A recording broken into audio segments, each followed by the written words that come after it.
وقل رب زدني علما. Adapun adzan dengan menggunakan pengeras suara boleh apa tidak? Boleh. Nah, adapun adzan dengan menggunakan pengeras suara itu boleh. Apa itu enggak termasuk bid'ah? Zaman Nabi kan enggak ada pengeras suara, itu tidak termasuk bid'ah. Paham tuh? Nah, karena tidak semua yang tidak dikerjakan atau tidak ada di zaman Rasulullah SAW itu bid'ah.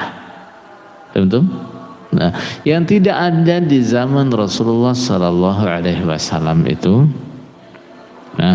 ada 3 macam. Yang pertama, tidak ada di zaman Rasulullah SAW. Karena apa? Karena tidak adanya kondisi yang menuntut. Karena tidak adanya kondisi yang menuntut.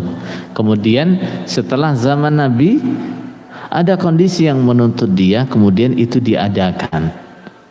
Nah, maka ini bukan bid'ah. Misal, zaman Rasulullah SAW, Al-Quran itu tidak dikumpulkan dalam satu mushaf, tidak.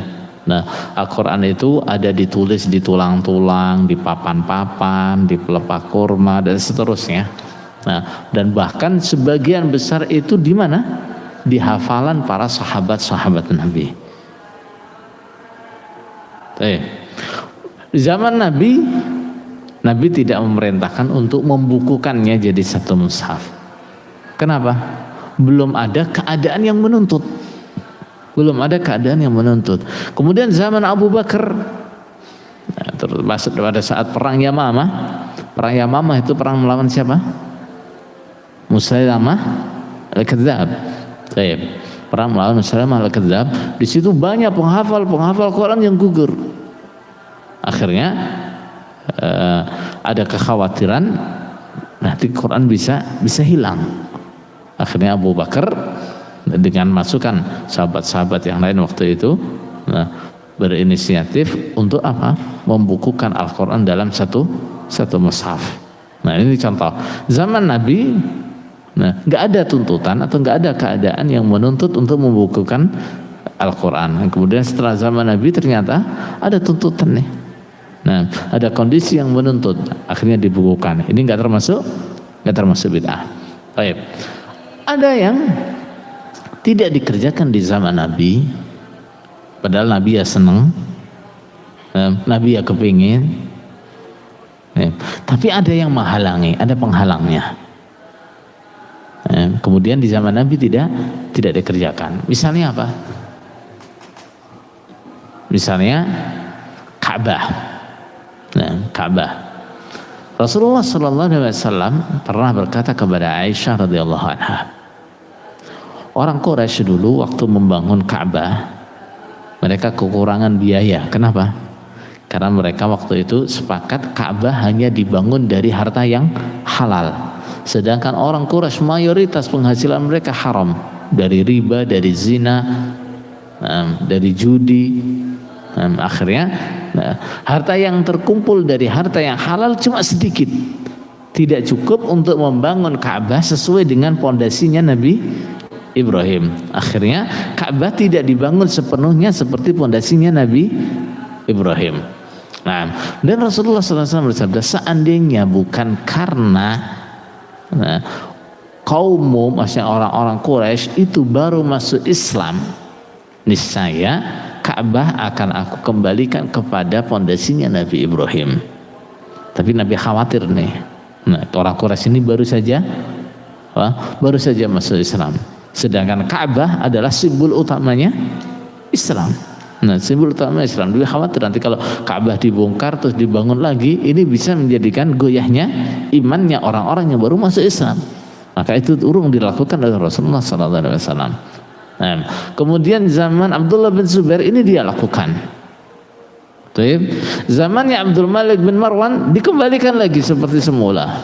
Nah, kemudian setelah dikembalikan oleh Abdul Malik bin Marwan, dikembalikan seperti aslinya bangunannya orang Quraisy, Abdul Malik bin Marwan baru dengar cerita sabda Rasulullah SAW atau keinginan Rasulullah SAW mengembalikan Ka'bah kepada pondasinya Nabi Ibrahim. Tapi sudah terlanjur, akhirnya Abdul Malik bin Marwan menuntut, ya sudah, supaya Ka'bah ini tidak jadi permainan, nanti setiap ada penguasa baru membongkar Ka'bah diganti lagi yang baru. Nah maka walaupun Ka'bah yang terakhir itu tidak seperti bangunannya atau pondasinya Nabi Ibrahim, ditetapkan seperti itu. Tapi yang dilakukan oleh Abdullah bin Zubair bid'ah apa tidak? Jawabnya tidak. Kenapa? Nah, karena ini dulu harapan Rasulullah, cuma ada penghalang di zaman beliau. Ada lagi yang apa?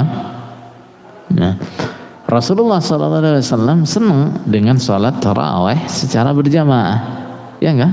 Nah, Rasulullah senang.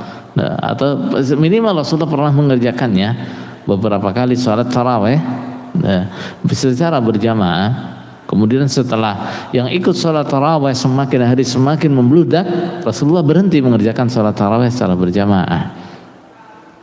Apa alasan beliau? Saya khawatir kalau nanti sholat tarawih secara berjamaah ini sampai diwajibkan sehingga umatku menjadi berat. Akhirnya ditinggalkan oleh Rasulullah. Padahal Rasulullah senang, tapi ada penghalangnya. Nah, kemudian di zaman Umar bin Khattab, dia berinisiatif apa? Nah, karena melihat orang-orang tarawih di masjid ini jadi beberapa kelompok, jamaah kecil di sana ada jamaah lagi, di belakang ada jamaah lagi. Akhirnya dia berpikir seandainya dijadikan satu, ini akan lebih baik. Akan lebih baik. Sehingga oleh Umar dijadikan salat tarawih dikerjakan seperti yang pernah dikerjakan oleh Rasulullah SAW, yaitu secara berjamaah. Nah, apa yang dilakukan oleh Umar itu bid'ah? Tidak. Kenapa? Nah, ini pernah dikerjakan zaman Rasulullah, tapi karena ada kekhawatiran kalau sampai nanti diwajibkan, maka oleh Rasulullah ditinggalkan. Setelah Rasulullah SAW wafat, ada lagi enggak kekhawatiran bahwa sholat tarawih secara berjamaah ini nanti akan diwajibkan? Ada kekhawatiran apa enggak? Enggak ada. Kenapa? Syariat sudah jadi. Baik. Nah, masalah penggunaan pengeras suara baik dalam sholat ataupun dalam adzan, itu tidak ada di zaman Rasulullah. Karena apa? Kenapa? Karena ini belum ada, ya. Karena itu belum ada. Paham? Dan itu bukan apa? Bukan merubah atau memodifikasi prakteknya ibadah, bukan. Paham? Nah, penggunaan pengeras suara itu hanya untuk menyampaikan supaya suaranya ini lebih keras.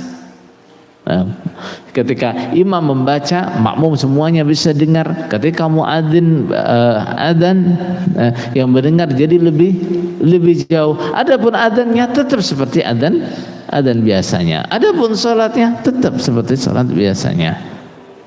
Paham?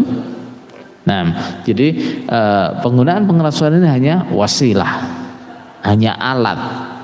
Alat untuk apa? Untuk menyampaikan suara ini lebih jauh.